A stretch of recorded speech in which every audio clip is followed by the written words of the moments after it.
अवधूत चिंतन श्री गुरुदेव दत्त श्री स्वामी समर्थ महाराज की जय.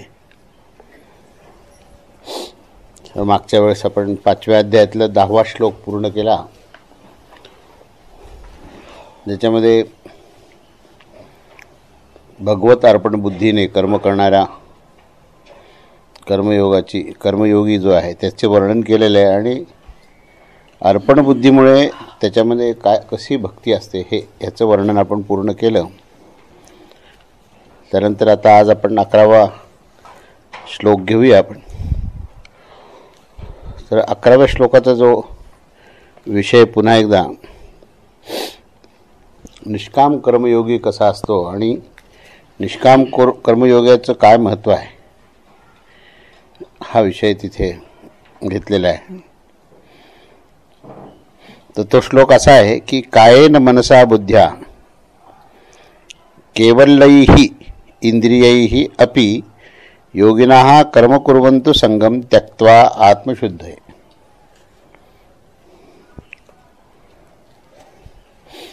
जेव्हा योगी शब्द वापरला भगवद्गीतेत कुठे योगी हा शब्द वापरला की तो कर्मयोगी या अर्थानेच आहे.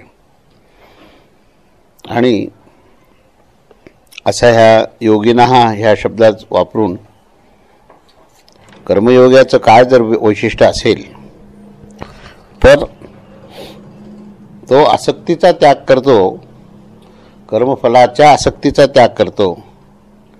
आणि त्याचं वैशिष्ट्य असं आहे की तो इंद्रिय, शरीर, मन आणि बुद्धी हे 4 गोष्टी सांगितल्या आहेत त्यांनी. ह्या 4 गोष्टीच्या शुद्धीकरणाकरता तो ममत्वाचा त्याग करतो. म्हणजे कर्मयोगाचं वैशिष्ट्य ह्या श्लोकात काय सांगितलं आहे तर ही आत्मशुद्ध हे या शब्दाचा अर्थ अंतःकरणाची शुद्धी. आत्मशब्द इथे अंतःकरण ह्या अर्थाने. तेव्हा इंद्रिय, मन आणि बुद्धी हे जे 3 आहेत हे 3 सूक्ष्मदेहाचे अंग आहेत. देहभाव ज्यावेळेस असतो माणसाचा तेव्हा देह हा शब्द जेव्हा वापरला जातो तेव्हा देह म्हणजे केवळ दिसणारा स्थूल देह नाही पंचमहाभूतात्मक. तर देह हे 3 स्तरावरचे देह येतात. जो अन्नमय कोश पंचमहाभूतात्मक जो दिसणारा देह आहे तो जे दृश्य आहे, आणि अदृश्य देह 2 आहेत.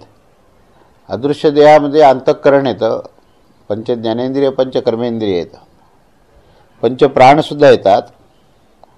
आणि कारण देहामध्ये सर्व प्रकारच्या ज्या इच्छा आहेत त्या इच्छा आहेत ह्या सूक्ष्म आहेत. सूक्ष्मतर अशा पातळी आहेत त्याच्या. आणि तेही देहच मानलेले आहेत, तेही प्रकृतीचेच अंग आहेत. तेव्हा प्रकृती जी आहे ही 3 विभागामध्ये आहे आपल्यामध्ये. पहिला जो विभाग आहे तो दृश्यमान, जो पंचमहाभूतांनी बनलेला आहे, जो दृश्यमान देह आहे, जो अन्नाने बनलेला आहे. तो पंचमहाभूतात्मक देहामध्ये माणसाची आसक्ती असतेच की या देहाचं रक्षण व्हावं, या देहाला सुख मिळावं, या देहाचा कधीही मृत्यू होऊ नये, कधी हे वृद्ध होऊ नये, आणि नेहमी अखंड तरुण असावं म्हणून सगळे प्रयत्न करतात. आणि त्या देहामध्ये त्यांची आसक्ती असते. म्हणून चांगलं कसं दिसावं, सुंदर कसं दिसावं, त्यांचं स्वास्थ्य चांगलं कसं असावं. आता अलीकडच्या काळामध्ये जो योगाचा अभ्यास आहे तो देह चांगला कसा असावा ह्याच्याकरता. योग शब्दाचा अर्थ योगासनं म्हणजे योगा शब्द वापरला.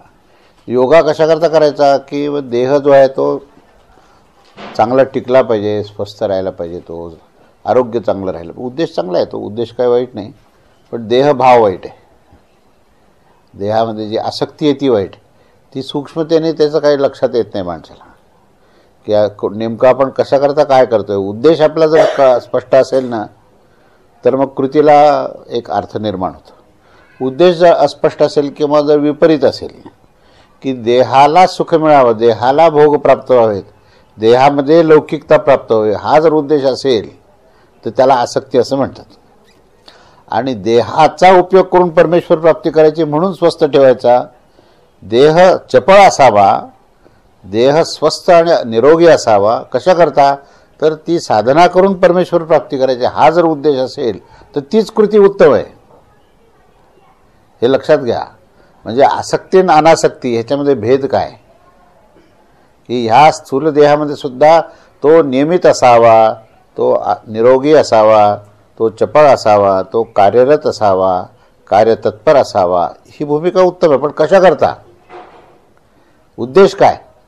की मी 4 लोकात छान दिसावं, लोकांनी कौतुक करावं म्हणून, किंवा या देहाला खूप सुख आणि भोग प्राप्त व्हावेत म्हणून?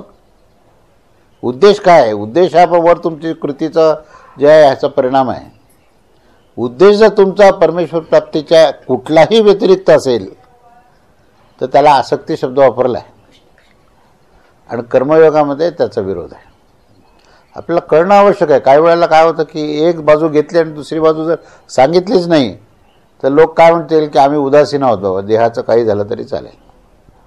लगेच विरुद्ध अर्थ काढतात आणि सगळे यम नियम सोडून देतात आणि देह विकलांग करून टाकतात. उपवास तापास इतके करायचे, कडक उपवास करायचे, शरीर नुसतं असं क्रश झालेलं आहे, आणि मग काय देहावर सगळं अगदी अतिशय ताण तणाव दिसतोय. काय तर म्हणे हे धार्मिक आहेत. ही धार्मिकताच नव्हे. देहाची हिंसा करणे, ज्या देहाला परब्रह्म परमेश्वर सांभाळतो त्या देहाला आपण क्लेश करणे, हे कुठेही धर्मामध्ये दिलेले नाही. ही झाली एक विरुद्ध बाजू. आणि दुसरी बाजू अशी की त्या देहाचे इतके प्रकारचे लाड करायचे आणि इतकं त्या देहाला जोपासायचं आणि त्याला सुंदर कसं दिसेल, हे सगळ्या आर्टिफिशियल जे काय म्हणतात ना सगळ्या गोष्टी, त्या सगळ्या दागिने काय किंवा सौंदर्य प्रसाधनं काय असे वापरायचे की जे नाही ते आहे दाखवण्याचा प्रयत्न. कशा करता? तर लौकिकता प्राप्त व्हावी, भोग प्राप्त व्हावा. तरी हा जर उद्देश त्या देहाकरता असेल तर तुम्हाला योग प्राप्त होणार नाही. असा हा स्थूल देहाचा महिमा.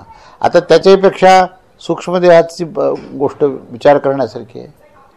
सूक्ष्म देह कशाने बनलेला आहे? जसं स्थूल देह पंचमहाभूताने बनला आहे तसा सूक्ष्म देह हा त्रिगुणाने बनलेला आहे. प्रकृती जी आहे ती त्रिगुणात्मक पंचमहाभूतात्मक आहे. तर सत्वगुणप्रधान, तमोगुणप्रधान, रजोगुणप्रधान असे 3 गुणप्रधानता ही माणसाच्या स्वभावामध्ये, वृत्तीमध्ये आणि प्रवृत्तीमध्ये दिसते. तर ह्या त्रिगुणाने बनलेला जो काही स्वभाव आणि प्रकृती आहे ती प्रकृती ही अंतःकरण दाखवणारी आहे. तर या अंतःकरणामध्ये काय आहे? हे मन आहे, बुद्धी आहे, चित्त आहे, अहंकार आहे. हे 4 जे आहेत अंतःकरण चातुष्टय म्हटले तर. त्याच्याशिवाय पंच ज्ञानेंद्रिय ही सूक्ष्मच आहेत आणि पंचकर्मेंद्रियही सूक्ष्म आहेत. हा जो सूक्ष्म देह आहे ना हा मृत्यूच्या नंतर तुमच्यावर येणार आहे. मृत्यू होतो म्हणजे काय? स्थूल देहाचा फक्त लय होतो. बाकी हे सगळं जे पसारा आहे तो पुन्हा तुमच्यावर यायला तयारच असतो. त्या वृत्ती नष्ट होत नाहीत, त्या प्रवृत्ती नष्ट होत नाही, तो स्वभाव नष्ट होत नाही. त्या स्वभावाला घेऊनच त्याला पुन्हा पुढचा जन्म घेण्याकरता प्रवास करावा लागतो. ह्याला स्वभाव म्हणतात, ह्याला प्रकृती म्हणतात, ह्याला अंतःकरण म्हणतात, ह्याला सूक्ष्मदेह म्हणतात. तर हा जो सूक्ष्मदेह, हा जो स्वभाव आहे, ही जी प्रकृती आहे ही त्रिगुणाने बनलेली आहे. सत्वगुण, रजोगुण, तमोगुण. आता ह्याच्यामध्ये काय बाबा दोष आहे? ह्याच्यामध्ये ममता काढून टाकली असं म्हटलेलं आहे. ह्याच्यात कशी आहे ममता? तर ममता असणारी गोष्टच ह्याच्यामध्ये जास्त बसलेली आहे. कोणती? तर अहंकार. मनबुद्धी चित्त अहंकार असं अंतःकरण चातुष्टयामध्ये ज्या 4 गोष्टी सांगितल्या, या 4 गोष्टीमध्ये सगळ्यात जर कल्प्रिट गुन्हेगार जो काय असेल तर तो अहंकार आहे. तो अहंकार कसा आहे? त्रिगुणात्मक आहे. सत्वगुण प्रधान, रजोगुण, तिथे पंचमहाभूत नाही. अहंकार जो आहे ना हा काही पंचमहाभूतांनी बनलेला नाही आहे किंवा तो दृश्यमान नाही, अदृश्य. त्रिगुण हे अदृश्य आहेत, पंचमहाभूत हे पंचीकृत झाल्यामुळे ते दृश्य आहेत. पंचमहाभूतात सुद्धा काय आहे? पंचमहाभूत जे आहे पंचीकृत पंचमहाभूत होतात तेव्हा ते दृश्यमान होतात.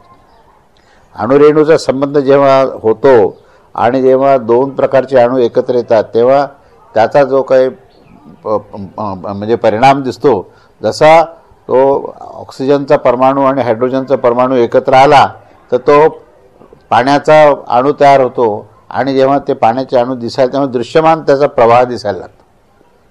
असं जसं विज्ञानामध्ये सांगितलं आहे ना तसंच पंचमहाभूतामध्ये काय आहे की जे शुद्ध पंचमहाभूत आहेत ते अदृश्य आहेत.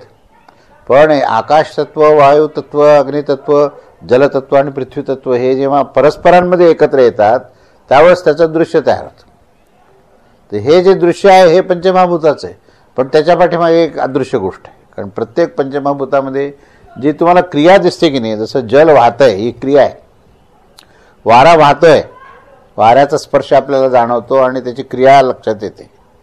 तेव्हा ही जी क्रिया जी दिसते ना, ही क्रिया ती पंचमहाभूताची नाही, तर त्या पंचमहाभूताच्या अधिष्ठानाला असलेले त्रिगुण आहेत.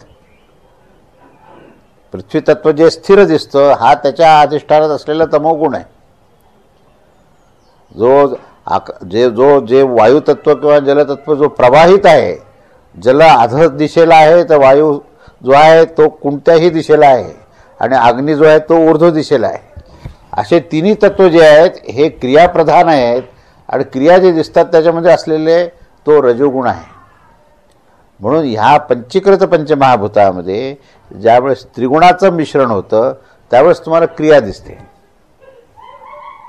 हे प्रकृतीचे लक्षणं सगळे पुढे आपण विस्ताराने पाहू, पण आता ही ममता का निर्माण झाली ते पाहण्याकरता आपण विचार करतो की ही जी ममता का निर्माण होते ह्याच्यामध्ये त्रिगुण या प्रकृतीमध्ये, तर ह्या त्रिगुणाचा परिणाम जो आहे तो पंचमहाभूतामध्ये मिश्र झाल्यानंतर दृश्यमान क्रिया आहे आणि त्या प्रत्येक दृश्यमान क्रियेच्या मागे अदृश्य क्रिया आहे. ती अदृश्य क्रिया ही अंतःकरणामध्ये, म्हणजे मन, बुद्धी, चित्त आणि अहंकार याच्यामध्ये जो अहंकार तत्व आहे ना, हा अहंकार तत्व जो आहे तो या त्रिगुणाचा तुम्हाला प्रभाव जो आहे तुमच्या जाणीवेमध्ये आणून देतो. एरवी तुम्हाला जाणीवेत कळणार नाही. झोप लागली, निद्रा गाढ निद्रेत गेली तर तमोगुण, रजोगुण, सत्वगुण काय आहे हे कळणारच नाही तुम्हाला. पण जागृत अवस्था झाली की तुमच्या लक्षात येईल की क्रोध येतोय, कुठेतरी अपपर भाव निर्माण होतोय, कुठेतरी माझं तुझं असं अशा प्रकारचा भाव निर्माण होतोय. तर समजायचं का हा अहंकार जो आहे हा अहंकार तमोगुण प्रधान झाला. तो जाणीवेतून तुम्हाला कळेल. काही नाही, आपण थोडंसं वेगळं होऊन आपलेच विचार जर पाहिले तर आपल्याच मधला असलेले त्रिगुणात्मक क्रीडा आपल्याला कळायला लागतात. काही सोपं काम आहे खरं म्हणजे. हे काय व अंतःकरणामध्ये नेमकं त्रिगुण कुठे आहेत? क्रोध आला की समजायचं तमोगुण आहे, स्वार्थ निर्माण झाला की समजायचं तमोगुण आहे, आणि खूप क्रियाशीलता करावीशी वाटली, खूप काहीतरी सृजनशीलता करण्याची इच्छा झाली तर समजायचं की अहंकारामध्ये रजोगुण निर्माण झाला. तसं पंचमहाभूतामध्ये आकाश तत्व जे आहे ना, हे आकाश तत्व सत्वगुण प्रधान आहे. ते स्थिर आहे, शांत आहे, सर्वव्याप्त आहे. त्या ठिकाणी सत्वगुणाचा आविष्कार आकाश तत्वामध्ये झाला. म्हणून पंचमहाभूतामध्ये त्रिगुण जे आहेत ते अधिष्ठानामध्ये आहेत. पंचमहाभूतात्मक स्थूल देहाच्या अधिष्ठानामध्ये अंतःकरण त्रिगुणात्मक आहे आणि अंतःकरणाचा प्रभाव हा स्थूल देहामध्ये दिसतो. अंतःकरणामध्ये अहंकार हा सगळ्यात महत्त्वाचा आहे, जो अहंता ममता तयार होतो. अहम ममत्व हे निर्माण करणारा कोण आहे? तो अहंकार आहे. आणि तो कसा आहे? तर तो त्रिगुणात्मक आहे. ते त्रिगुण अंतःकरणामध्ये जसे खेळतात तसे ते त्रिगुण जे आहेत ते पंचमहाभूतात्मक देहामध्ये तुम्हाला दृश्यमान दिसतात. मनुष्य क्रोधित होतो, मनुष्य शांत आहे, मनुष्य सात्विक चेहऱ्यावरून दिसतो, मनुष्य प्रसन्न दिसतो, मनुष्य अस्वस्थ असा दिसतो. तर हे सगळं जे आहेत ना, हे काय आहे? ते ह्या सगळ्या संवेदना ज्या माणसाच्या ह्या सगळ्या व्यक्तिमत्वामध्ये दृश्यमान ज्या दिसतात त्याच्यामध्ये अदृश्य गोष्ट जी आहे ही अंतःकरणामध्ये असलेले त्रिगुण आहेत. आणि हे अंतःकरणामध्ये असलेले त्रिगुण हे अहंकाराच्या माध्यमातून कार्य करतात. तर असा अहंकार, मन, बुद्धी, चित्त हे अंतःकरण चातुष्टय हे त्रिगुणात्मक असून त्याच्या बरोबरीने पंचज्ञानेंद्रिय आणि पंचकर्मेंद्रिय हे विषय प्राप्ती करण्याकरता म्हणून मिळालेल्या गोष्टी आहेत. हे विषय स्वरूपच आहेत पूर्णपणे. या पंचमहाभूतामध्ये असलेले जे गुप्त असलेले जे विषय जे कारणदेहामध्ये बीज स्वरूपामध्ये आहेत, त्या कारणदेहाला आणि त्या स्थूल देहाला ही जोडणारी जर गोष्ट काय असेल, कारण या दोघांना जोडणारी गोष्ट कारणदेहामध्ये इच्छा आहे. काय इच्छा आहे? की मला लौकिकता प्राप्त व्हावी, मला भोग प्राप्त व्हावेत, मला संपत्ती प्राप्त व्हावी. ही कारणदेहामध्ये जन्मापासूनच ती प्राप्त झालेली गोष्ट आहे. बीज जसं जमिनीमध्ये बीज हे असतंच, पाऊस पडला की तिथे हिरवळ दिसते, तसं तो जन्म झाला की नाही तर ते बीज त्याच्यामध्ये आहेच की मला मोठेपणा मिळावा, मला हे मिळावं. ते वेळ आल्यानंतर कळतं, तोपर्यंत नाही कळत. तर तोपर्यंत म्हणतो नाही मला काही नको. पुष्कळ ते दिसतं ना की बा नाही मला आता माझ्या सगळ्या इच्छा पूर्ण झाल्या, आणि एकाएकी लॉटरी लागली की सगळ्या इच्छा अशा उफाळून निघतात की मला मोठं घर बांधायचं होतं, मला मोठी अशी गोष्ट घ्यायची होती, बरं झालं आता पैसा मिळाला, मी असं करेन, मी मग कालपर्यंत म्हणत होतं की मला काहीच नव्हे, माझी सगळ्या इच्छा पूर्ण झाल्या. मग एकाएकी जर लॉटरी लागल्यानंतर आली कुठं नाही, तर ती कारण देहामध्ये आहेच, ती नष्ट होतच नाही, हे लक्षात घ्या. आणि ती नष्ट झाली असं म्हणणं म्हणजे अज्ञान आहे. आपल्याला आपले तिन्ही देह कसे आहेत हे जर कळाले ना, तर आपण पुष्कळ संकटाचा सामना करू शकतो. आपले तीन देह कसे आहेत, हा सूक्ष्म देह जो आहे हा त्रिगुणात्मक आहे. मनबुद्धी चित्त अहंकार पंच ज्ञानेंद्रिय पंचकर्मेंद्रिय हे त्रिगुणात्मक आहेत, ज्याला दृश्य नाही आहे हे, किंवा ही पंचमहाभूतासारखं दिसणारी गोष्ट नाही आहे, पण जी अदृश्य जरी असली तरी त्याचा प्रभाव मात्र जाणीवेत येतो. गोष्ट डोळ्याने जरी दिसत नसले ना, तरी मध्ये खतखतणारा जो काही क्रोध आहे की नाही, तो एकदा देहाच्या पातळीवर आला की तो मनुष्य कसा वेगळा दिसायला लागतो. मग तो आला कुठून, बाहेरून तर काय नाही आला तो. तर तो मनबुद्धी चित्त अहंकारामध्ये त्रिगुणात्मक अहंकारामध्ये आहे. असं हे अंतःकरण, असे हे दशेंद्रिय आणि असे हे पंचप्राण हे क्रियाप्रधान असून हे त्रिगुणात्मक आहेत. आणि मग ह्याच्यामध्ये ममत्व आहे म्हणजे काय हो, ह्याच्यात ममत्व म्हणजे या अहंकाराला आपण महत्त्व दिलं.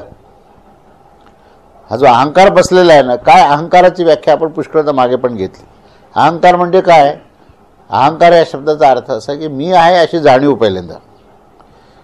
आणि ही जाणीव कशी असते, मी असा आहे, त्याला एक उपाधी दिली जाते.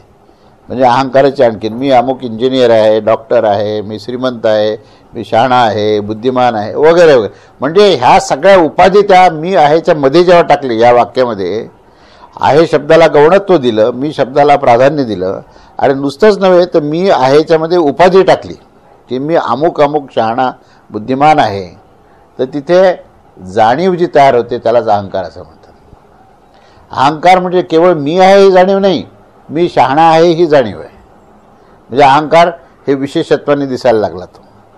आणि मग मी शहाणा आहे आणि मग माझी ही मालमत्ता आहे. मीच्या नंतर पुढे काय होतं की माझा शब्द येतो. मग ज्या ज्या काही वस्तू संग्रह ऐश्वर्य जे आहे ते माझं आहे, ही जी जाणीवेमधली विशेष जाणीव आहे त्याला ममत्व असं म्हणतात. मग हे जे ममत्व आहे, हे ममत्व कुठे कुठे असतं, हे बाहेर असतं सगळ्या पदार्थामध्ये, वस्तुसंग्रहामध्ये, ऐश्वर्यामध्ये, संपत्तीमध्ये, आणि त्यानंतर ते देहात असतं. काय पहिलवान मनुष्य असला की तो म्हणतो बघा माझं शरीर सौष्ठव कसं आहे, त्याचे फोटो काढले जातात. किंवा एखादी मॉडेल असते पण केवढी सुंदर आहे ती, लगेच त्याचे फोटो काढले जातात. पण त्या देहाचं ते ममत्व आहे की इतका सुंदर, इतका चांगला, इतका म्हणजे श्रेष्ठ असा देह आहे. काय मग कोणाचा देह, माझा देह आहे तो. असा मी आणि असा माझा देह. आता हा माझा देह म्हणजे जसा स्थूल देह आहे की नाही, तसा सूक्ष्म देह आहे. ह्याचं उदाहरण सांगायचं म्हणजे जे बुद्धिमान पंडित लोक आहेत, जे विद्वान आहेत, त्यांना जर कशाचा अहंकार असेल तर मी बुद्धिमान आहे. आता मी आहे मध्ये बुद्धिमान हा शब्द येतो की मी तर्कप्रधान आहे, मी शास्त्रज्ञ आहे, मी संशोधन केलं आहे, मला नोबेल पारितोषिक मिळालं आहे, मला ज्ञानपीठाचं मोठं पारितोषिक मिळालं आहे. म्हणजे या मी आणि मध्ये ही उपाधी आली. आणि उपाधीचा संबंध कुठे आला, हा बुद्धीशी आला. हा संबंध कुठे आला, बुद्धीशी आला. मी कवी आहे, मी संवेदनशील आहे, मी तत्वज्ञानी आहे, मध्ये शब्द आले हे सगळे. आणि हे सगळे शब्द जे आहेत हे अंतःकरणाशी संबंधित आहेत, हे लक्षात घ्या. आता ममत्व जे आहे हे केवळ स्थूल देहाशी नव्हे, तर ममत्व जे आहे हे सूक्ष्म देहाशी कसं आहे, तर सूक्ष्म देहामध्ये असणारे जे मनबुद्धी चित्त आहे की नाही, त्याच्याशी एकदा तो ममत्व साध्य केलं की मी योगी आहे, माझं एकाग्रता होते, माझं चित्त जे आहे ते एकाग्र होतं, तुमचं होत नाही. हा पुढचं वाक्य आहे. ते जरी सांगितलं नाही मी बुद्धिमान आहे, तुम्ही बुद्धिमान नाहीत, हे पुढचं वाक्य आहे. मी ज्ञानी आहे, तुम्ही ज्ञानी नाहीत, हे पुढचं वाक्य आहे. म्हणजे ह्या ममत्वामध्ये काय माहिती आहे का, भेदबुद्धी आहे, द्वैत आहे. या ममत्वामध्ये द्वैत निर्माण झालेलं आहे आणि त्या द्वैतामुळे तो बंधनात येतो. म्हणून हे जे ममत्व आहे हे केवळ स्थूल देहातच नव्हे तर ते सूक्ष्म देहात आहे, ते मनामध्ये आहे, ते बुद्धीमध्ये आहे, ते चित्तामध्ये आहे, ते इंद्रियामध्ये आहे, ते विषयप्राप्तीमध्ये आहे. तर जीवन जे आहे ते ह्या सगळ्या मी आणि माझं, ह्या मी आणि माझ्यामध्ये पूर्ण व्याप्त झालेलं आहे. त्याच्या पलीकडे जीवनच नाही. आपण जर एखाद्याला म्हटलं की बा हे सगळं वजा कर, तर तो म्हणेल की माझ्या अस्तित्वालाच काय अर्थ राहणार नाही. तो मी श्रीमंत आहे विसरून जा, मी बुद्धिमान शहाणा आहे विसरून जा, मी तर्क चांगला करतो विसरून जा, मी शास्त्रज्ञ आहे विसरून जा. तो म्हणाल हे तुम्ही काय सांगता, हे सगळं हे जर सगळं विसरलं तर माझ्या अस्तित्वालाच काय अर्थ राहिला. माझं हेच तर अस्तित्व आहे. म्हणजे तो अस्तित्वाची जोड ह्या अहंकाराशी लावतो. माझा जो अहंकार आहे ना, म्हणजे एका वाक्यात सांगायचं झालं तर शास्त्रज्ञ वगैरे वगैरे मोठी यादी सोडून द्या, मी आहे हेच माझं अस्तित्व आहे. मी आहेच्या मधली उपाधी जर वजा केली तर मी या शब्दाला इतकं महत्त्व दिलं गेलं, इतकी त्याला सत्ता दिल्या गेली की ते मी म्हणजेच माझं अस्तित्व आहे, ह्याच्या पलीकडे काही नाही. अशी जी जाणीव आहे ना, ह्या जाणीवेतून ममत्व आहे आणि त्या ममत्वातून देहभाव आहे आणि त्या देहभावातून द्वैतभाव आहे, त्या द्वैतभावातून अज्ञान आहे आणि त्या अज्ञानातून बंधन आहे आणि त्या बंधनामुळे जन्ममृत्यूचं चक्र चालू आहे. बघा आता.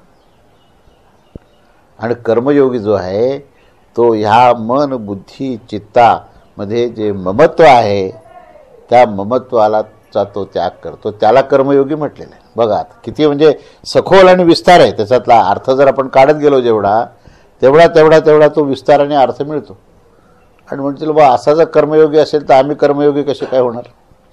आणि आम्ही जर आमच्या पूर्ण आयुष्याचा अभ्यास केला तर आत्तापर्यंत जेवढं काही आयुष्य आम्ही जगलो ते सर्व आमचं काय कर्तृत्व होतं ह्याच्यावरच आमचा विचार चालू होता. की मी ग्रॅज्युएशन केलं, पोस्ट ग्रॅज्युएशन केलं, डॉक्टरेट केलं, मोठे संशोधन केले, लौकिक झाला, परदेशामध्ये वारी केली आणि तेच तर माझं अस्तित्व आहे. आणि ते जर वजा केलं तर ते माणूस कसा दिसेल तो, आणि त्याला तुम्ही वजा करायला सांगता.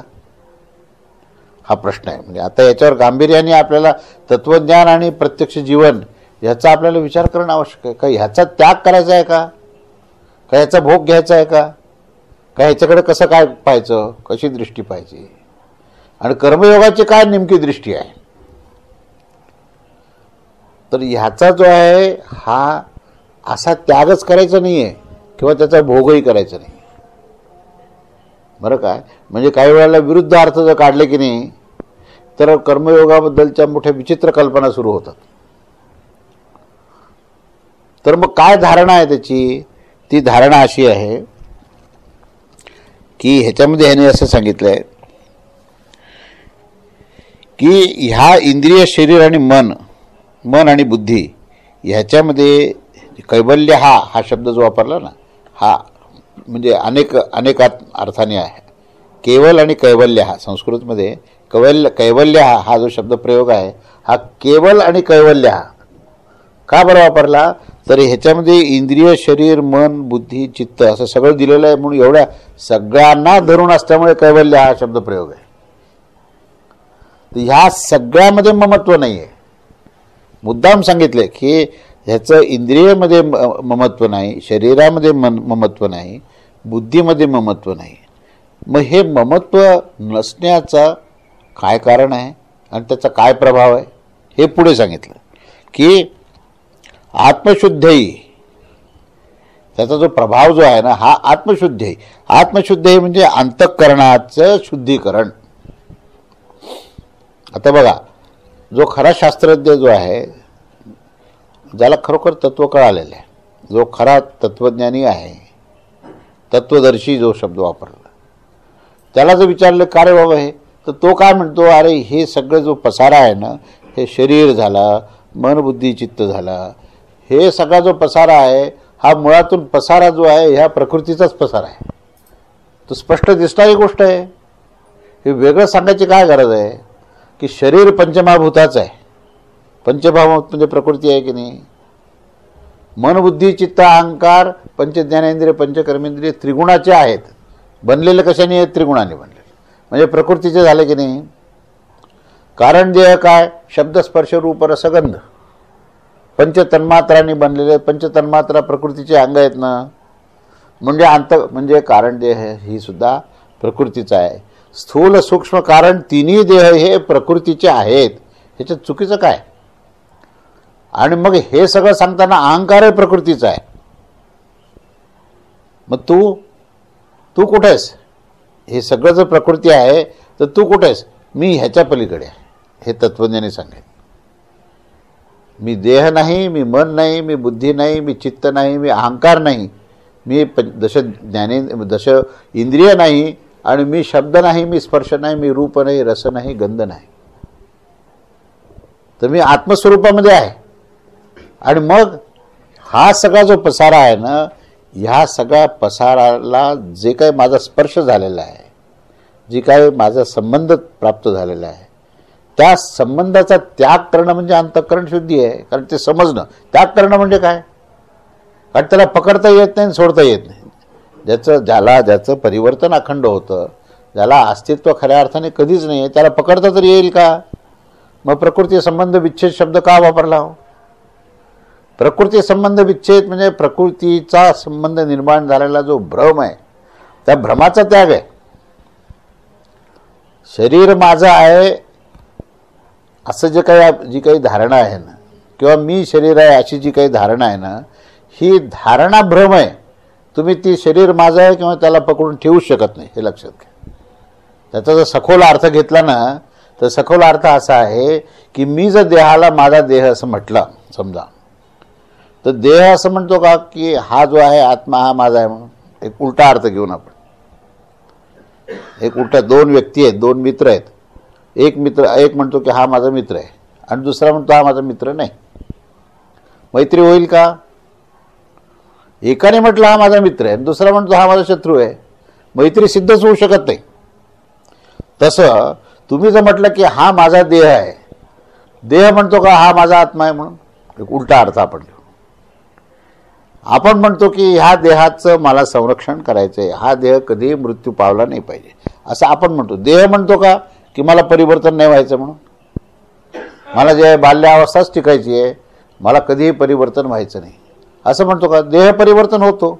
म्हणजे तुमचं म्हणणं देह ऐकतच नाही. तुम्ही आणि देह जे एक आहेत, ही जी तुमची भूमिका आहे ना, याचा विचार करा, चिंतन करा. तुम्ही म्हणता की हा देहाचा मृत्यू होऊ नये, आपण त्याला औषध पाणी अमुक तमुक सगळं चांगलं खाऊ घालणं, हे करणं ते करणं सगळं करू. म्हणून आपण काय म्हणतो, ह्या देहाचा मृत्यू होऊ नये का? कारण हा मी आहे ना, हा देह म्हणजेच मी आहे, हा माझा देह आहे. तुम्ही ठरवलं, मान्य आहे. देहाने ठरवलं का? देह म्हणतो माझं जेवढं काम आहे तेवढं झालं की मी चाललो. मग तुम्हाला मैत्री करायची सांगितली कोणी? अहो, ज्याला तुम्ही मित्र मानता, ज्याला दोस्त मानता, तो जर तुमचं 1% जर ऐकत नसेल तर त्याला तुम्ही तुमचं मानताच का, हा प्रश्न आहे. मग काय करायचं? मग शत्रुत्व करायचं का? शत्रुत्वही करायची गरज नाही आणि आसक्तीही करायची गरज नाही. मग काय तर आपला जो भ्रम आहे ना, त्या भ्रमाचा त्याग करायचा. आणि बघा, आपण किती जरी मनाने आपण म्हटलं ना, आता जरी सगळ्यांनी ठरवलं की नाही हा देह माझा नाही आहे, तरी पुढचं पाऊल पडले त्या क्षणीच पायाला जर काटा टोचला तर डोळ्यातून पाणी यायला लागतं. हाताने काटा काढतो आणि म्हणतो काय लोक काटे टाकतात, बघा बरं माझ्या पायाला, माझ्या अंगठ्याला काटा टोचला की नाही. आत्ता 10 मिनिटापूर्वी आपण प्रवचनामध्ये ऐकलं होतं की देह माझा नाही आहे. 10 मिनिटं झाल्यानंतर म्हणतो की माझ्या पायाला अंगठा टोचला, माझ्या अंगठ्याला काटा टोचला. 10 मिनिटांनी म्हणतो की नाही. म्हणजे ह्याचा काय अर्थ झाला? म्हणजे आपण त्याचाही सूक्ष्म विचार करू ना आपण, की आपण कितीही जरी ठरवलं ना की देह माझा नाही, मी देहाचा नाही, मी परमेश्वराचा आहे आणि माझा परमेश्वर आहे, हे आपण ठरवा 100 वेळेला. पण पुढच्या क्षणी जर तुमच्या देहाला त्रास झाला की तुम्ही अस्वस्थ होता, ही वस्तुस्थिती आहे. मग ही वस्तुस्थिती मान्य केली पाहिजे. मग मान्य केल्यानंतर मग काय करायचं ते ह्या श्लोकात सांगितलं नाही. ह्या श्लोकात सांगितलं, 11व्या श्लोकातच काय सांगितलंय की कर्मयोगी कसा आहे तर मनबुद्धी चित्त अहंकारामध्ये त्याचं ममत्व राहत नाही. म्हणून तुम्ही फक्त ममत्व ठेवू नका, हा त्याच्यात संदेश दिलेला आहे.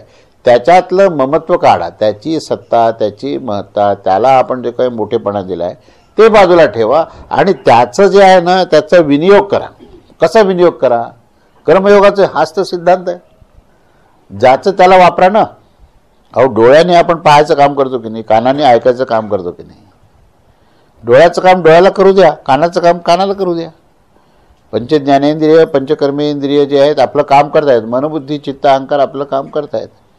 त्याच्यातून जे कर्तव्य भाव आहे तो कर्तव्य भाव ह्या ज्याच्यापासून हे निर्माण झालेलं आहे, ज्याचा संबंध आहे त्याच्याशी जोडा ना तुम्ही. प्रकृतीचा संबंध प्रकृतीशी आहे, आत्म्याचा संबंध परमात्म्याशी आहे. हे जर तुम्हाला गणित एकदा कळालं ना, दोन गोष्टी आहेत बघा, एक चैतन्य आणि एक जड आहे. देहाचा संबंध हा जड असल्यामुळे तो प्रपंचाशी आहे, संसाराशी आहे, जगताशी आहे. तेव्हा ह्या देहाच्या दशेंद्रियाचा विनियोग हा जगत कल्याणाकरता वापरा ना. म्हणजे व्यष्टी समष्टीचं नातं असतंच बघा. व्यष्टी कशाला म्हणायचं की माझा देह म्हटलं की ती व्यष्टी होते, पण तीच व्यष्टी जगताच्या कल्याणाला झाली तर ती व्यष्टी समष्टीमध्ये विलीन होते आणि तुम्ही परमात्म्यात विलीन होता. त्याचं काम, ज्याचं मार्ग ज्याच्याकडे आहे त्याच्याकडे जातं. वस्तुतः जीवात्म्याला जीवभावाचा त्याग करून परमात्म्याकडे जायचा हा खरा उद्देश आहे. पण तो उद्देश सफल केव्हा होणार हो? जीवभावाचा त्याग केव्हा होणार? जेव्हा ह्या देहाचा विनियोग जगत कल्याणाकरता. म्हणजे आता बघा, कर्मयोगाचं जो मूळ सूत्र काय आहे? मूळ सूत्र असं आहे की तुमच्या स्थूल देह असो, सूक्ष्म देह असो किंवा कारण देह असो, ह्या तिन्ही देहाचा विनियोग जर जगत कल्याणाकरता, जीवाच्या कल्याणाकरता जर तुम्ही वापरलं तर तुमचं ममत्व हे नष्ट होतं. कारण ममत्व नष्ट केवळ धारणेने होणार नाही, ते क्रियासुद्धा त्याला गरज आहे. कर्मयोग हा क्रियाप्रधान असून त्या ठिकाणी धारणाही समजली पाहिजे. कर्मसन्यास हा विषय कशाकरता दिला? कर्मसन्यासामध्ये कर्मही आहे आणि संन्यासही आहे. संन्यास कशाचा आहे? ममत्वाचा संन्यास आहे, आसक्तीचा संन्यास आहे. मग कर्म कशाचं आहे? क्रियाप्रधानात ठेवून कर्तव्य करा. आपलं जे जगत दिसणारं दृश्यमान जगत आहे त्याच्या सेवेकरता हे देह लावून टाका. हा देह जर त्या सेवेकरता लावला तर ममत्व नष्ट होतं. कारण त्याचं ममत्व नष्ट झालंय, पण माझं ममत्व मला कसं नष्ट करायचं? हे जर आता ह्याच्यात हे कसं लपलेलं आहे, ही लपलेली गोष्ट बाहेर काढायची आपल्याला. की भगवंताला काय सांगायचं नेमकं? व्यष्टी समष्टीचं सांगितलं. विषय कसा आहे? व्यष्टी समष्टी आहे. माझा देह आणि हे जगत याचा संबंध आहे. पंचज्ञानेंद्रिय पंचकर्मेंद्रिय हे जे काही प्राप्त झालेले आहेत, हे जे मी माझे समजतो आणि मी माझ्या भोगाकरता वापरतो ना, तो भ्रम फक्त त्याग करायचा आणि त्या देहाचा उपयोग हा जगताच्या कल्याणाकरता. हा कर्मयोग आहे. कर्मयोगाचा सिद्धांत जो आहे ना, हा तुमच्या सर्व क्रिया, तुमचे सर्व कर्म जे आहे हे भगवत अर्पण. म्हणजे काय? तो भगवत तत्व कुठे आहे? तर तो संबंध ब्रह्मांडात आहे, सगळ्या जगात आहे. कारण भगवत अर्पण म्हटल्यानंतर आपण श्रीकृष्णाची मूर्ती केली तर तिथे कर्माचा त्याग होईल का? तिथे आपलं सगळं अंतःकरण त्याग करू शकाल का तुम्ही? म्हणा तुम्ही फक्त. तिथून थोडे सरकले की बाहेरच्या प्रत्येक वस्तू तुमची गोष्ट सगळी अडकलेली आहे पूर्ण, की ही माझी वस्तू, ही माझी वस्तू, हा माझा बोटेपणा. मग त्या मूर्तीचा उपयोग कसा काय होईल तुम्हाला? किती सगुण साकाराची भक्ती करण्याचा प्रयत्न तुम्ही सुरुवातीला करा, ती स्थिती आल्यानंतर ते होईल. पण त्या परमेश्वराला तुम्हाला जर ब्रह्मांडात जगतात पाहण्याची एकदा सवय लागली, प्रत्येक जीवमात्रामध्ये त्या भगवंताला पाहण्याची सवय झाली, प्रत्येक वस्तुमात्रामध्ये त्या भगवंताला पाहायची सवय झाली, तर त्या वस्तुमात्र आणि ते जीवमात्रामध्ये आपल्या देहाचा विनियोग होईल. म्हणजे कसा? आता मी थोडंसं आणखीन प्रॅक्टिकल सांगतो. मी घरामध्ये वस्तू आडगळीत पडलेल्या असतात, खूप पसारा पडलेला असतो, तिथे परमेश्वर आहे. त्याही ठिकाणी परमेश्वर आहे. त्या वस्तू जागेवर ठेवा, पूजा झाली तुमची. घर पवित्र ठेवा, स्वच्छ ठेवा, पूजा झाली. तुमच्याकडे कोणी अतिथी आला तर त्याचं स्वागत करा, पूजा झाली. प्रत्येक जीवमात्राच्या कल्याणाकरता तुम्ही कार्य करा, भगवंताची पूजा झाली. आणि हाच कर्मयोग आहे. कर्मयोगाचा जर मूळ सूत्र असेल तर सारखं आपण काय म्हणतो, कर्मयोग म्हणजे काय? की आसक्तीचा त्याग. अरे कसा होणार? बोलायला पाठांतर लवकर होतं, पण प्रत्यक्ष आचरणात नाही होत. मग त्याच्यावरचा उपाय आहे ना, उपाय दिलाय. आसक्तीचा त्याग तसा होत नाही ना. पण तुम्ही जे जे म्हणून काही कमवता ना, पैसे कमवता, लौकिकता कमवता, तुमचं सगळं जे काय श्रेय तुम्हाला मिळतं त्या सर्व लौकिकतेचा, सर्व पैशाचा, सर्व गोष्टीचा विनियोग जो आहे तो इतरांच्या कल्याणाकरता करा. कर्मयोग सिद्ध आहे तिथे. कर्मयोगाचं सूत्र आता याच्यामध्ये गमतीदार आहे की तुमच्या मनबुद्धी चित्तामधली जी काही ममत्व आहे ह्याचा जर तुम्हाला त्याग करायचा असेल, तुमच्या देहभावाचा तुम्हाला जर त्याग करायचा असेल, तर हा स्थूल सूक्ष्म आणि कारण हे तिन्ही देह जगताच्या कल्याणाला लावा. तुम्हाला कळणार नाही ममत्व केव्हा नष्ट होईल. कार्य करत राहा ना, कार्य तुमच्या घरापासून करा. त्याच्याकरता काय पहिल्यांदा उंबरठा ओलांडून सगळीकडे माणसं हुडकत फिरायची गरज नाही की कोणी दिसतो का काय मला सेवा करायला, अशी गरज नाही. पहिल्यांदा देहाला झडझडून त्याला कार्यरत करा त्याला, आणि घरामधल्या प्रत्येक आपल्या कर्तव्याचा कुठे कुठे भाग आहे तो लावा. तिथे आपला आळसाचा त्याग करा, आपल्या प्रमादाचा त्याग करा, अधर्माचा त्याग करा, निद्रेचा त्याग करा, तमोगुणाचा त्याग करा. तमोगुणाचं रूपांतर जे आहे हे पूर्णपणे हे शांत स्थिर चित्तामध्ये आणून त्याला हे कार्यरत करा, आणि रजोगुण जो आहे तो चैतन्यामध्ये त्याचं परिवर्तन करा. आणि अंतःकरणामध्ये अशी शांतता आणा की सत्वगुण जो आहे हा परमेश्वराची सत्ता काय आहे समजण्याकरता वापरण्यात येईल. असे त्रिगुणाचं हा परिवर्तन हे सच्चिदानंदामध्ये होऊ द्या. आणि तुमचं देह जो आहे ना तो ह्या कार्यकर्ता आहे म्हणून कार्य करत राहा, अखंड कार्य करत राहा. या कार्यामध्ये कर्तव्य भाव ठेवा. या कार्यामध्ये इतर जनांचा, सर्व जीवमात्राच्या कल्याणाचा विचार करा. या कार्यामध्ये पवित्रता कशी येईल, स्वच्छता कशी येईल, शांतता कशी येईल ह्याचा विचार करा. या कार्यामध्ये प्रत्येक जीवमात्राचं नेहमी आनंद आपल्याकडून कसा मिळेल ह्याचा विचार करा. हा कर्मयोग आहे. आणि हे करत असताना कर्मफलाच्या आसक्तीचा त्याग हा आपोआप होतो. नाही तर मग सिद्धांत पाठांतर पुष्कळ होतील. पण कार्यकर्त्यांना स्वार्थाची भूमिका आहे, कार्यकर्त्यांना भोगाची भूमिका आहे, कार्यकर्त्यांना स्वतःच्या लौकिकतेचा विचार आहे, स्वतःच्या मोठेपणाचा विचार आहे. आणि पाठांतर मात्र कर्मयोगाचं छान झालेलं आहे. काही उपयोग नाही त्याचा. पाठांतर नाही झालं तरी चालेल, आचरण सिद्ध झालं तर आपोआप त्याच्यातून मिळायला लागेल. म्हणून ह्या ठिकाणी हा जो 11वा श्लोक आहे ना, ह्या 11व्या श्लोकाचं याने जी उपलब्धी दिलेली आहे ती अंतःकरण शुद्धी ह्या शब्दाचा अर्थ असा आहे की अंतःकरण शुद्धी म्हणजे ह्याचा जो काही संबंध आहे ह्याच्यामध्ये जे ममत्व निर्माण झालेलं आहे, ममत्व ही अंतःकरण अशुद्धतेचं लक्षण. अशुद्धता काय आहे आणि शुद्धता काय? ममत्वाचा त्याग म्हणजे अशुद्ध गोष्टीचा त्याग आहे. या मनबुद्धी चित्त अहंकारामध्ये जे ममत्व निर्माण झालं, जी आसक्ती निर्माण झाली, ही कशी निर्माण झाली तर मला भोग ऐश्वर्य प्राप्त व्हावेत ही आसक्ती आहे. ह्याचा त्याग करून त्याचं रूपांतर फक्त इतरांना कसं होईल हे कार्यरत राहा. काही चिंता करू नका आपल्याला पैसा मिळेल नाही मिळेल, निर्वाह होईल नाही होईल, आपल्याला मोठेपणा मिळेल, आपली लोक प्रशंसा करतील किंवा काय होईल ह्याची चिंता करू नका. ते होईल किंवा होणार नाही, ते काय असेल ते होईल. पण माझं कर्तव्य मी करेन आणि सर्व जीवमात्राचं, सर्व जगताचं कल्याण करण्याची भूमिका मी ठेवेल. असं करून ज्यावेळेस तुम्ही कराल ना तेव्हा ममत्व नष्ट होऊन अंतःकरण शुद्ध होईल. हा प्रभाव आहे, हा परिणाम आहे. आणि असं अंतःकरण शुद्ध ठेवून कर्मयोगी हे असं कर्म करत असतात. असं हे कर्मयोगाच्या कर्म करण्याची शैली सांगून भगवंताने त्यामध्ये एक गुप्त संदेश दिलेला आहे की तुम्ही पण तसे व्हावं. कारण असे कर्मयोगी असतात, हे फक्त वाचून नाही चालणार. असे कर्मयोगी असतात आणि असे कर्मयोगी मला व्हायचं आहे, हा त्याचा संदेश जो आहे ना तो घेणं आवश्यक आहे. तर अशा प्रकारे इथे भगवंतांनी ह्या 11व्या श्लोकामध्ये कर्मयोगाची, कर्म करण्याची शैली काय आहे आणि त्याची धारणा अंतःकरणातली काय आहे आणि त्याचं हे अहम ममता याचा त्याग कोणत्या पद्धतीने होऊ शकतो, अशा प्रकारचा हा संदेश हा 11व्या श्लोकामध्ये दिलेला आहे. त्याच्यानंतर 12वा श्लोक जो आहे ना, या 12व्या श्लोकामध्ये भगवंतांनी ही कर्म करण्याची शैली सांगून पुढे ह्या कर्मयोगाचा प्रभाव जो आहे हा कर्मफलाच्या आसक्तीचा त्याग केल्यामुळे त्याची उपलब्धी जशी ही अंतःकरण शुद्धी असते तशी त्याला भगवत प्राप्ती ही शांतीरूपामध्ये कशी मिळते हे सांगून व्यतिरेक आणि अन्वय या पद्धतीने, की अन्वय म्हणजे त्याच्या बाजूने बोलणे, व्यतिरेक म्हणजे विरोधात बोलणे.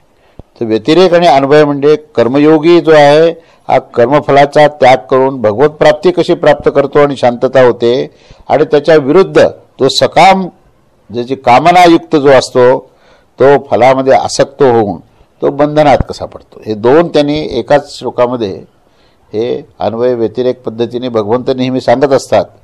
तर 12वा श्लोक असा आहे की युक्तः कर्मफलम त्यक्त्वा शांतीम आपनोति नैष्टिकीम अयुक्तः कामकारेण फले सक्तः निबध्यते. युक्त आणि अयुक्त असे शब्द वापरलेत. युक्त जो आहे, युक्त या शब्दाचा अर्थ कर्मयोगी आणि अयुक्त हा सकाम पुरुष, असे हे दोघांची तुलना केलेली आहे. युक्त पुरुष जो आहे हा कर्माच्या फळाचा त्याग करून जी शांती प्राप्त करतो, ती शांती म्हणजेच भगवत स्वरूप आहे, अशा प्रकारची त्याला प्राप्ती होते. आणि जो अज्ञानी आहे, जो सकाम पुरुष आहे, तो कामनेच्या प्रेरणेने फळामध्ये आसक्त होऊन बंधनात पडतो. अशी त्यांनी ह्या 12व्या श्लोकाचा हा असा शब्दशः अर्थ आहे. तर त्याचा तात्विक अर्थ काय आहे, त्याच्यामध्ये तत्वज्ञान काय सांगितलं आहे, त्यामध्ये आपल्याला काय घेण्यासारखं आहे, ह्याचा विस्तार आणि अर्थ आपण पुढच्या रविवारी बघूया. अवधूत चिंतन श्री गुरुदेव दत्त. श्री स्वामी समर्थ महाराज की जय. वाचा.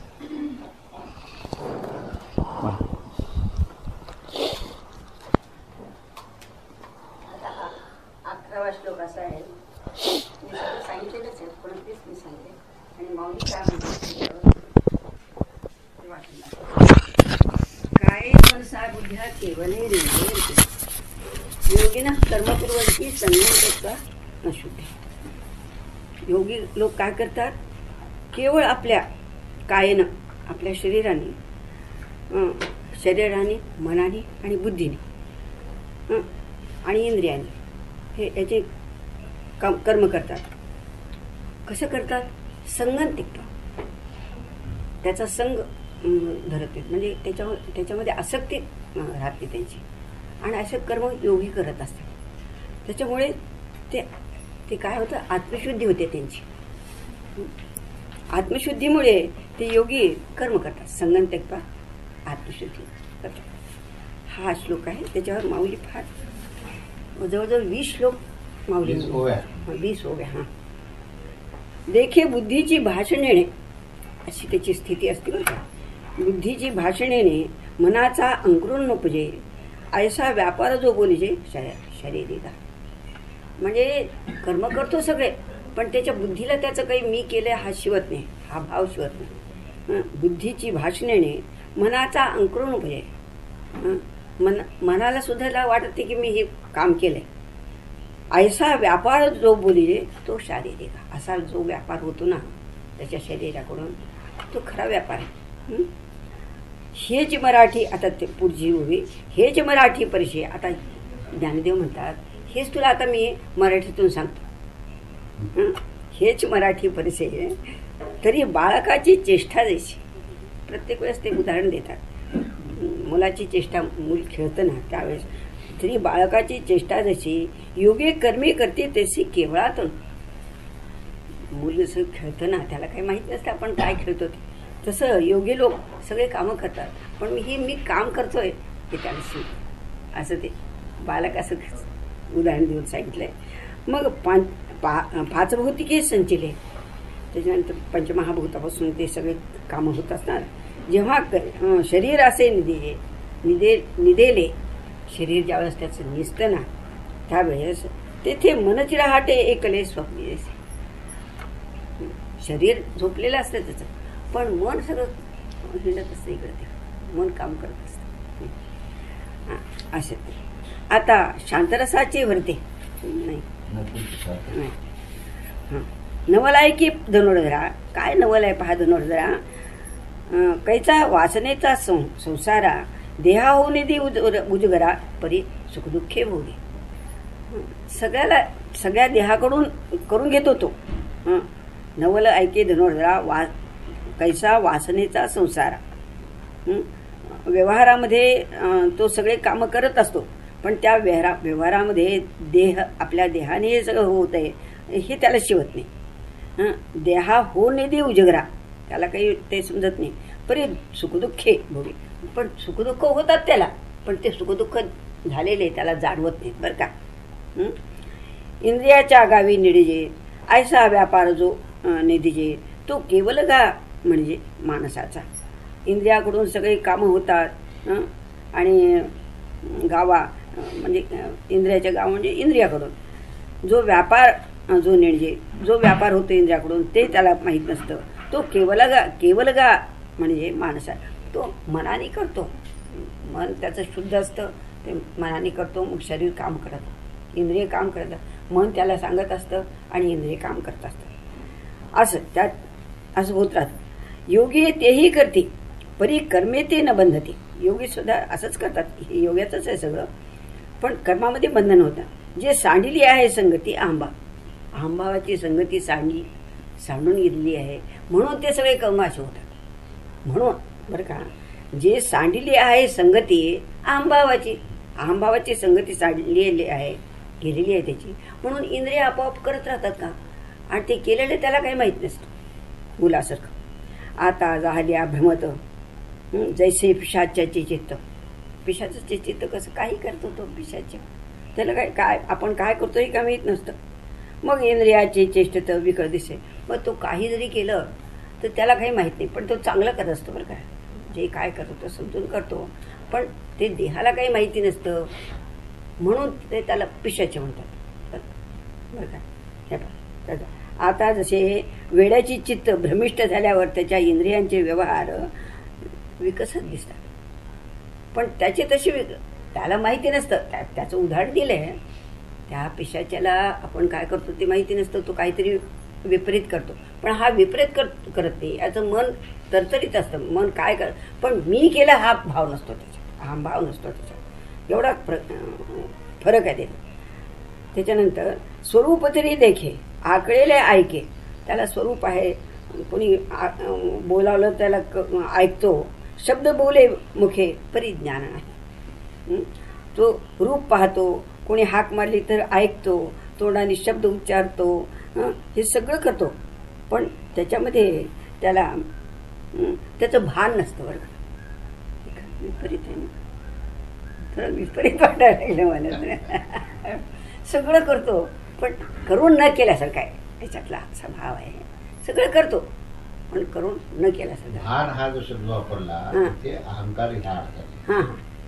कारण काय की त्या यादव कालीनची भाषा आहे, त्यावेळेस जे वापरलेले शब्द आहे त्या शब्दाचं सुद्धा आपल्याला आत्ताच्या काळातल्या शब्दाची जर तुलना केली तर गोंधळ होतो. म्हणून ज्ञानेश्वरीचा अभ्यास करताना गोंधळ होण्याचं कारण असं की यादवकालीनची जी प्राकृत भाषा होती आणि आत्ताची मराठी भाषा आहे याच्यामध्ये शब्दाचा वापर हा भिन्न भिन्न पद्धतीने होतो. तर तिथे भान हा जो शब्द आहे, आता आपण भान म्हणजे जाणीव म्हणून, आणि एवढंच नव्हे तर भान म्हणजे काय परिस्थिती चालली आहे याची समजण्याची क्षमता म्हणून, ती क्षमतेचा त्याग नाही झालेला आहे. तर भान म्हणजे अहंकार, जिथे म्हणजे मी करणारा, मी भोगणारा, माझ्यामुळे हे सगळं होतंय, माझं कर्तृत्व आहे, ह्याचा त्याग म्हणजे भान हरवणे. म्हणून ज्ञानेश्वरीमध्ये सुद्धा तुम्हाला प्रत्येक शब्द अध्ययन करायचं असेल तर तुम्हाला त्या शब्दाची, त्या काळातला शब्द आणि आताचा शब्द याची तुम्हाला थोडंसं त्याची तुलना लक्षात घेऊन त्याचा अर्थ काढणं आवश्यक. नाही तर मग काय होतं पुष्कळदा की असं गोंधळासारखं होतं. शब्द तरी बोले परी ज्ञान ज्ञान नाही म्हणजे मी ज्ञानी आहे अशी जाणीव नाही.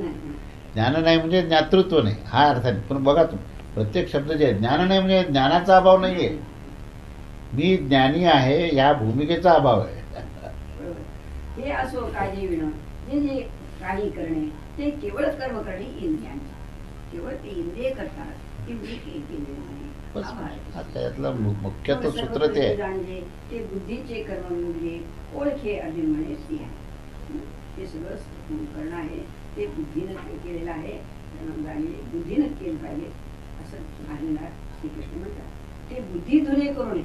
मग आता काय करायचं याच्या पुढे, ते बुद्धी धुरे करू नये कर्म करी चित्त देऊ.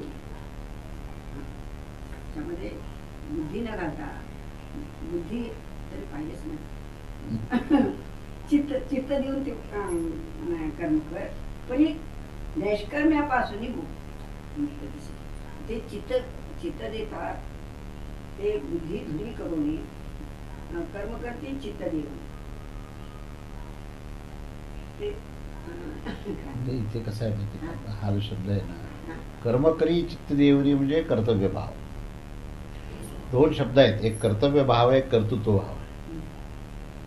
या दोन शब्दाला ज्ञानेश्वर महाराज व्यक्त करण्याला त्या ठिकाणी लोकांना सांगता येते की कर्तव्य आणि कर्तृत्व दोन शब्द जवळजवळ सारख्या अर्थाचे वाटतात. कर्तृत्वामध्ये मी करता आहे आणि कर्तव्यामध्ये त्याग आहे. कर्तृत्वामध्ये कसं आहे, वडील जे आहेत ते काय म्हणतात की माझं कुटुंब मी चालवतो, मी पगार कमवून आणतो आणि मी बघा सगळ्यांचं पोषण करतो. तिथे झालं कर्तृत्व भाव. आणि आई काय म्हणते, आई काहीच म्हणत नाही, बाळाचं लाड करते आणि बाळा सगळं करते आणि केलंय का नाही केलंय तिला कळतच नाही. तिच्या वात्सल्यामध्ये कर्तव्य भाव नकळतपणे सिद्ध होतो आणि वडिलांच्या त्या सगळ्या ह्याच्यामध्ये कर्तृत्व भाव सिद्ध होतो. तर कर्तृत्व भावामध्ये माझ्यामुळे सगळं होतं मी करणार आहे हा भाव आहे आणि कर्तव्य भावामध्ये नकळतपणे सहजतेने होणारी सहस्थिती आहे. हा दोन भाग आहे ना. तर चित्तदेवनी कर्म की म्हणजे जे करायचं आहे तर चित्त ही जी आहे ना ही एकाग्रता आहे, त्याच्यावर कर्तव्य भाव दिसतो. तर तुम्हाला आता जे ह्या काळातल्या शब्दामध्ये सांगायचं झालं तर कर्तव्य भाव आणि कर्तृत्व. कर्तृत्व भावाचा त्याग करा म्हणजे जीव भावाचा हळूहळू त्याग होतो. जीवभाव कर्तृत्व भावामुळे आलेला आहे आणि कर्तव्य नेहमी तत्परतेने पाळा म्हणजे भगवंताची सेवा शरण भाव निर्माण. हा त्यातला संदेश. हा संदेश कळणं महत्वाचं आहे. नाही तर मग शब्दाच्या गोंधळामध्ये मनुष्य अडकून पडतो. किती जरी शब्द तुम्ही तर तुमचा शब्दाचा संघर्ष होतो असं होतं. म्हणून ते बुद्धी घरी करून कर्म करते चित्तदेव. हां, कर्म करते चित्तदेव म्हणजे कर्तव्य भाव. तरी ते निष्कर्मापासून मुक्त दिसत. निष्कर्म करून सुद्धा निष्कर्म अवस्था म्हणजेच कर्मयोग. निष्कर्म म्हणजे कर्मातल्या आसक्तीचा त्याग. शब्द एक आता डिक्शनरी तयार करणं आवश्यक आहे. एक शब्दकोश काढणं आवश्यक आहे. काय प्रत्येक हे झाला की त्या शब्दकोश काढावे. नाही तर काय होतं माहिती आहे का, त्या शब्दाच्या गोंधळात मनुष्य इतका अडकतो की टेक ऑफ मेसेज काय हेच कळत नाही. घरी जाऊन आपल्याला याच्यातून काय साध्य करायचं आहे. जे बुद्धीचे ठेवून देई, बुद्धीचे ठावून देई त्या अहंकाराची सेच नाही म्हणून कर्म करता पाहिजे तो खावे. जे कर्म करतात बुद्धीच्या कर्म करतात आणि त्याच्यामध्ये अहंकाराची त्याला आठवण नसते, अहंकार नसतो म्हणून कर्म करता पाहिजे तो खावे. कर्म करताना ते शुद्ध झालेले असतात. आता करते कर्म तीच ते निष्कर्म. करते निमित्त कर्म म्हणजे कर्तृत्व भावाचा त्याग. तेच निष्कर्म. हे जाणणे गुरुगम्य स्वरम गुरुगम्य. हे जाणणे स्वरम गुरुगम्य. निष्कर्माची व्याख्या सांगितली.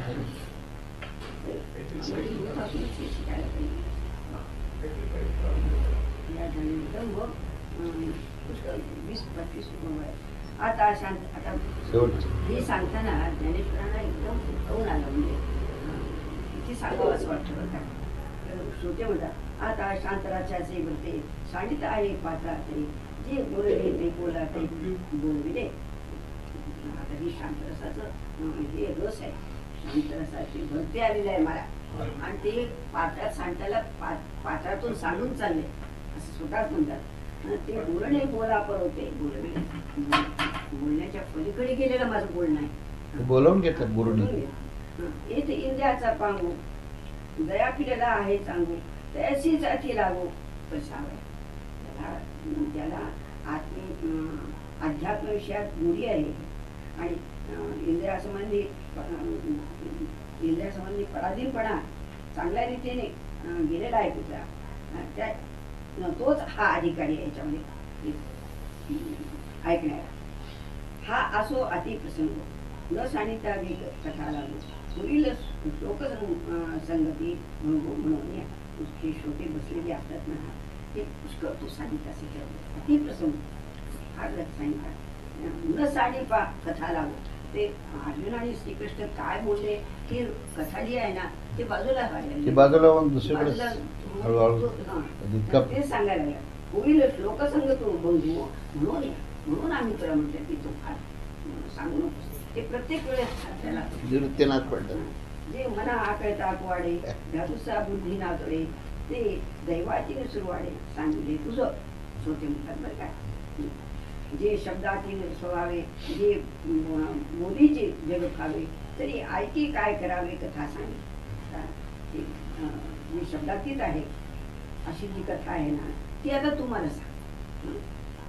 हा अतिविशेष जो श्रोत्याचा जाणून दास निवृत्तीचा म्हणे संवाद दोघांचा परिसून कसा. आता दोघांचा संवाद काय झाला ते तुम्हाला आता सांगतो. मग श्रीकृष्ण म्हणे पार्था ते आता प्राप्ताचे चिन्ह पडते सांगेन तुझं निवृत्तीची तरी. आता प्राप्ताचं काय चिन्ह आहे, प्राप्त काय करून घ्यायचं आहे, मनुष्याला प्राप्त काय करून घ्यायचं ते आता मी तुला सांगतो. चिंतन आता पुढचा श्लोक आहे प्राप्त काय करायचं. अवरोध चिंतन श्री गुरुदेव श्री स्वामी समर्थ महाराज की जय. मला तुम्हाला ज्ञानेश्वरी वाचताना शब्द इतकी भारी